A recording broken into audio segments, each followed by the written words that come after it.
melhor escola do mundo, onde eu posso ensinar e aprender. A palavra da sabedoria é a nossa EBD. Deus é o nosso diretor, o Espírito Santo nosso professor. A Bíblia é a cartilha que ensina o caminho, a verdade e a vida. Deus é o nosso diretor, o Espírito Santo nosso professor. A Bíblia é a cartilha que ensina o caminho, a verdade e a vida. Meus amados irmãos e amigos da Escola Dominical, bom dia. Hoje nós vamos estudar a lição número 2, que tem como título Salvos pela Graça mediante a Fé. Ela faz parte da revista Expressão, da editora Cultura Cristã, que apresenta 13 estudos bíblicos com o tema geral A Essência da Fé.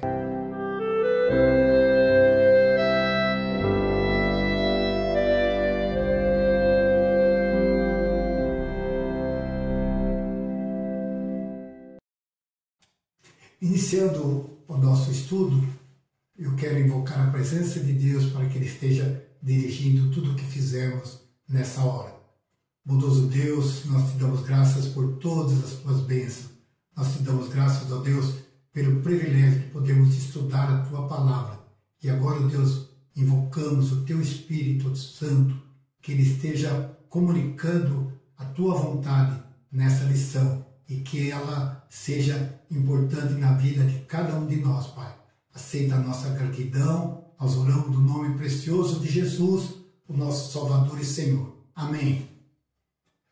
Inicialmente eu farei a leitura da carta de Paulo aos Efésios, capítulo 2, versículos 8 e 9. Essa leitura você pode acompanhar na sua Bíblia ou então ouvir a minha leitura. Porque pela graça sois salvos mediante a fé, e isso não vem de vós, é dom de Deus, não de obras, para que ninguém se glorie. Vou ler também a carta de Paulo aos Romanos, capítulo 3, versículos de número 21 a 26. Mas agora, sem lei, se manifestou a justiça de Deus, testemunhada pela lei e pelos profetas. Justiça de Deus mediante a fé em Jesus Cristo, para todos e sobre todos os que creem, porque não há distinção, pois todos pecaram e carecem da glória de Deus, sendo justificados gratuitamente por sua graça, mediante a redenção que há em Cristo Jesus, a quem Deus propôs no seu sangue, como propiciação mediante a fé, para manifestar a sua justiça, por ter Deus, na sua tolerância, deixado impunes os pecados anteriormente cometidos, tendo em vista a manifestação da sua justiça no tempo presente, para ele mesmo ser o justo e o justificador daquele que tem fé em Jesus. Esse estudo nos ensina que a salvação é o bem mais precioso que existe. É um bem gratuito, embora haja muitas tentativas humanas de merecê-la. Nada tem a ver com os méritos pessoais. É ilusão humana pensar em méritos pessoais para ser salvo. Como introdução, eu quero levantar algumas perguntas. Será que há um jeitinho que possamos usar para sermos salvos? O brasileiro sempre pensa no jeitinho. Será que existe um jeitinho também para a salvação? Sem a aplicação da justiça pessoal, o ser humano pode se salvar? Há vários caminhos para o céu, caminhos mais fáceis. O legalismo pode levar uma pessoa ao céu, ou seja, o cumprimento rigoroso da lei pode levar uma pessoa ao céu. Pode se tornar mais confortável o ensino de Jesus para a salvação? Na história da igreja, sempre apareceram heresias oferecendo um caminho mais curto para o céu, um atalho para o céu. O catolicismo medieval criou as indulgências que supostamente facilitavam bastante a salvação dos pecadores. Como funcionavam as indulgências? Acontecia o arrependimento interno, depois a confissão diante de um sacerdote e a penitência exigida para a reparação do erro, de acordo com a gravidade da falta. Esse perdão libertava o culpado do inferno, mas a absolvição sacerdotal não eliminava as penas do purgatório. Começou o ensinamento de que a igreja tinha poder sobre essas penas. O Papa poderia conseguir que alguém passasse do purgatório para o paraíso. Acreditava-se que havia um depósito de méritos conquistados por Cristo e pelos santos e que o Papa, como depositário desses tesouros, poderia liberá-los para os que dele necessitassem. As indulgências foram inicialmente usadas nas cruzadas, em que os soldados lutavam em troca da remissão para si e para os seus familiares. Com o tempo, iniciou-se a venda dessas indulgências por uma boa quantia de dinheiro, prometendo o alívio das penas do purgatório. As indulgências foram um dos maiores motivos para o início da Reforma Protestante, quando Martinho Lutero afixou na porta da Catedral de Wittenberg as 95 teses em 31 de outubro de 1517. O arcebispo, chamado Albrecht, endividado com alguns nobres, conseguiu do Papa o direito de vender indulgências na Alemanha. O dominicano Tetzel, conhecido como um dos mais hábeis vendedores de indulgências, anunciava que a moeda caía em seu cofre e, ao ouvir o seu tilintar, naquele exato instante, saía do purgatório a alma em favor de quem se havia comprado a indulgência. Eram vendidas indulgências também para pessoas vivas que queriam garantir a salvação depois de mortas. O Papa Leão X promoveu a venda das indulgências para a construção da Basílica de São Pedro, lá em Roma. Naquela época, a igreja pregava ser difícil a salvação pessoal, e a venda das indulgências levou multidões de fiéis se arrastarem em busca desses vendedores. Afinal, usar uma certa quantia de dinheiro garantindo a salvação mostrava-se como um excelente negócio. O Papa Paulo VI publicou em 1967 a Constituição Apostólica sobre as Indulgências, que serve de manual sobre esse assunto. Portanto, as indulgências estão em vigor e nunca foram revogadas. O atalho das indulgências não tem base bíblica. O apóstolo João afirma que o sangue de Jesus, seu Filho, nos purifica de todo pecado. Ele depura todo pecado, ele limpa todo pecado. E ele limpa todo, quer dizer, a totalidade do pecado. Nem o legalismo tem base bíblica. Todo sistema que tenta encontrar atalhos para o céu, inclusive as indulgências, mostra a falta de entendimento de como funciona a salvação. A igreja, na Idade Média, não entendia que a salvação é pela graça. O apóstolo Paulo explica que o Evangelho é a manifestação da justiça de Deus, Romanos 1,17, visto que a justiça de Deus se revela no Evangelho de fé em fé, como está escrito, o justo viverá por fé. A conversão de Lutero aconteceu ao entender que Deus não exige de nós essa justiça, ele exige essa justiça dele mesmo. Lutero compreendeu que o justo viverá por fé. Também Paulo afirmou em Romanos 3,21, mas agora sem lei se manifestou a justiça de Deus testemunhada pela lei e pelos profetas. A lei, especialmente os 10 mandamentos, demonstram a justiça de Deus. De acordo com a lei, Deus precisa punir a sua quebra. As Escrituras Sagradas afirmam em Êxodo, capítulo 34, versículo 7, referindo-se a Deus, que guarda a misericórdia em 1000 gerações, que perdoa a iniquidade, a transgressão e o pecado dos filhos até a 3ª e 4ª geração. ainda que não inocenta o culpado. Paulo afirma, mas agora sem lei, a justiça de Deus se manifestou. É a total depravação humana e a provisão que o próprio Deus tem preparado para o homem. Não é a lei e nem o esforço humano pessoal do legalismo que nos leva à salvação.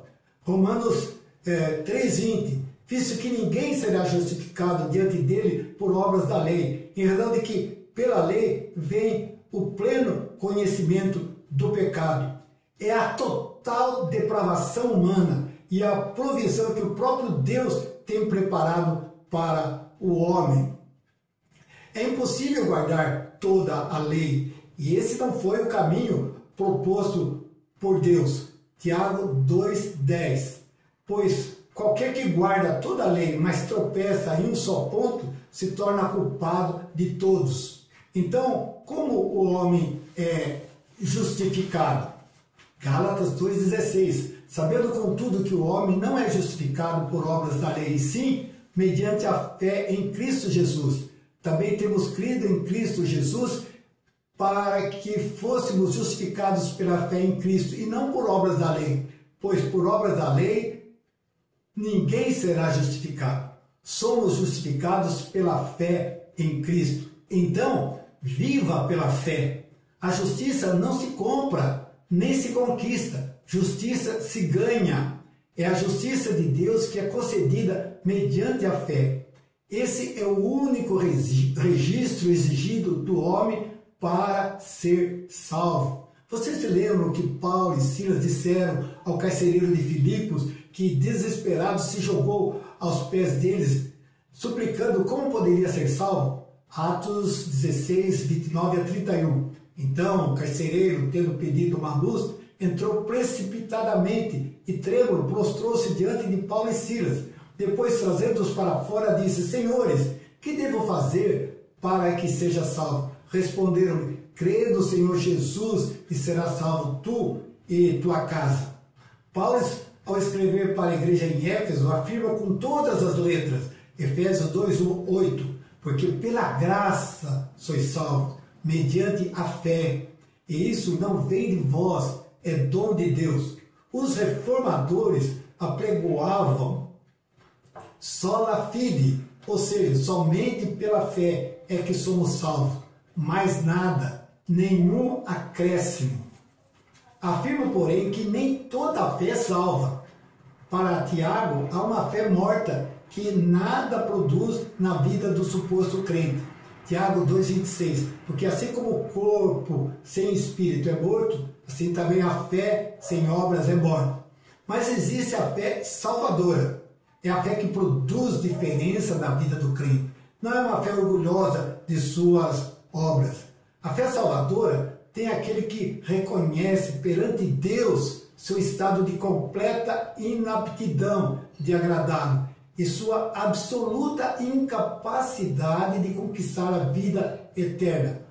Abraão é o exemplo dessa fé. Ele creu em Deus. Romanos 4:3. Pois que diz a Escritura? Abraão creu em Deus e isso lhe foi imputado para a justiça. A salvação é para todos e não apenas para um grupo especial. Na época das cruzadas, o Papa concedia indulgências a todos os que lutassem pelo cristianismo contra os muçulmanos. Também concedia indulgência aos que comprassem por uma boa quantia de dinheiro. Havia diferença de preço entre um perdão e outro. Acontece que a Bíblia prega que todos os homens se encontram em um mesmo estado, o decaído, o estado de pecado e de miséria. Deus não faz distinção entre pecadores. Ele não escolhe os mais bonzinhos.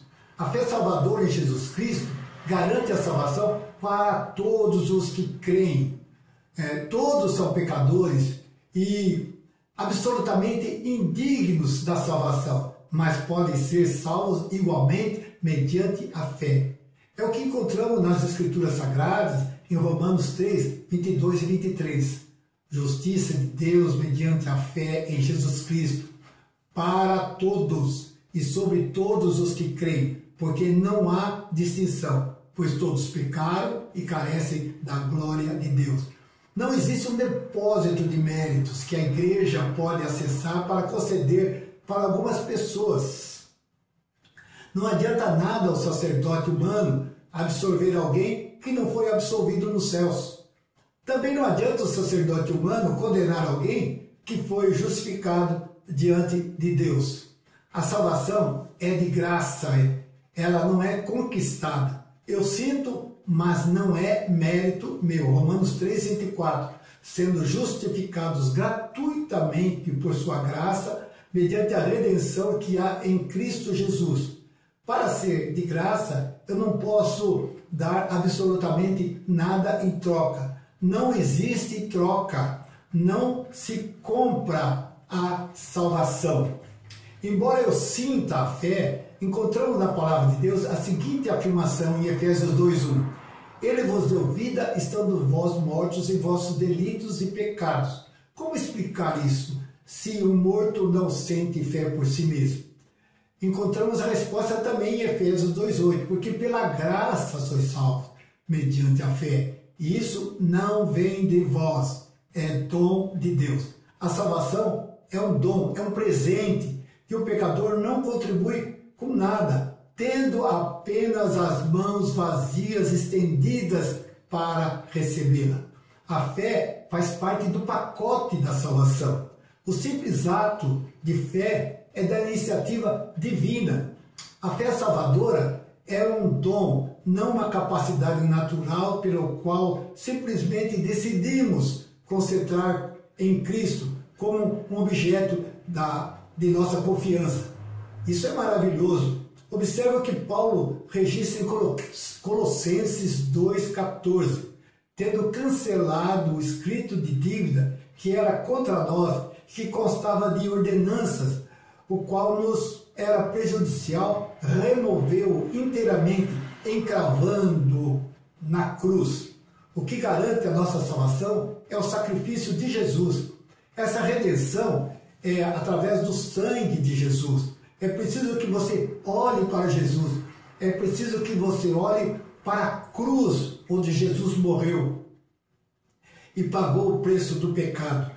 Deus exige que a conta do nosso pecado seja quitada para então nos dar o perdão. Jesus morreu no meu lugar e ele morreu também no seu lugar. O único escolhido por Deus para pagar a conta foi Cristo. Romanos 3,25, a quem Deus propôs no seu sangue como propiciação, mediante a fé, para manifestar a sua justiça, por ter Deus, na sua tolerância, deixado impunes os pecados anteriormente cometidos. No Antigo Testamento, o sacrifício de animais simbolizavam o sacrifício de Jesus. O sacrifício de Jesus é o que realmente remove o pecado. Deus não poderia justificar o pecador sem satisfazer a sua justiça. Em Cristo, Deus consegue ser ao mesmo tempo justo e justificador. Cristo carregou sobre si o pecado do pecador, o que possibilita que Deus o justifique sem deixar de ser justo. Não podemos pensar em salvação sem pensar exclusivamente na obra de Cristo. Deus investiu tudo de si para salvar o ser humano, executando o mais perfeito plano da salvação. Deus oferece a salvação gratuitamente a todo o que crê. Não cabe na mente humana qualquer ideia de colaboração para o processo da salvação. O nosso dinheiro não pode comprar a salvação. As nossas obras são inúteis para a salvação. Ou somos salvos pela graça, ou estamos irremediavelmente perdidos. Quem não for salvo pela graça, não será salvo de maneira nenhuma. Lutero e a Reforma entenderam que o homem não precisa se tornar justo para poder alcançar a vida eterna, porque isso ele jamais conseguiria. Ninguém, em tempo algum, cumpriu a lei de Deus totalmente. Romanos 3,10, como está escrito, não há justo, nem um sequer. Romanos 3,20, que eu já citei, vou repetir, visto que ninguém será justificado diante dele por obras da lei, em razão de que pela lei vem o pleno conhecimento do pecado. Gálatas 3,11, e é evidente que pela lei ninguém é justificado diante de Deus, porque o justo viverá pela fé. Deus declara o homem justo baseado na justiça de Cristo. Esse ato de Deus é algo completamente gratuito, pois o homem nada fez para merecer isso. Quem salva é Cristo e não a fé. A fé não pode ser considerada uma pequena obra que tem poder de nos salvar. A fé é o instrumento pela qual nós nos apropriamos da salvação conquistada plenamente por Cristo. A justiça que nos salva está em Cristo e somente nele. O homem não tem poder algum para se salvar. As pessoas querem conquistar a salvação por elas mesmas, pelos seus méritos, mas isto é impossível. Querem dizer, eu sou salvo porque eu faço isso, eu faço aquilo, eu sou bonzinho. Logo, a salvação é ao mesmo tempo a coisa mais fácil para os que confiam unicamente em Cristo. Mas é impossível de ser obtida para aqueles que acreditam em seus méritos próprios ou na decisão dos homens. Assim, sem medo de errar, eu afirmo com toda a certeza, baseada na palavra de Deus, que a salvação é em Cristo, é só em Cristo, só Cristo salva. Concluindo, o caminho da salvação é o mais próximo e único que existe. Não comporta atalho. Como desejar comprar a coisa mais gratuita dessa vida? É isso que o catolicismo propõe com as indulgências até hoje. A salvação é de graça, mas não significa que ela seja fácil. Por quê? Custou a Deus a morte do seu Filho, derramando o seu sangue na cruz do Calvário para a nossa salvação. De nós é exigida morte também, morte com Cristo e para o mundo. Por essa razão, muitos ouvirão essa mensagem maravilhosa, mas continuarão a rejeitá-la. Aplicando o nosso estudo, você tem tentado comprar alguma coisa de Deus usando os seus méritos? Analise e resolva atender ao que Deus oferece de graça. Amém, irmãos?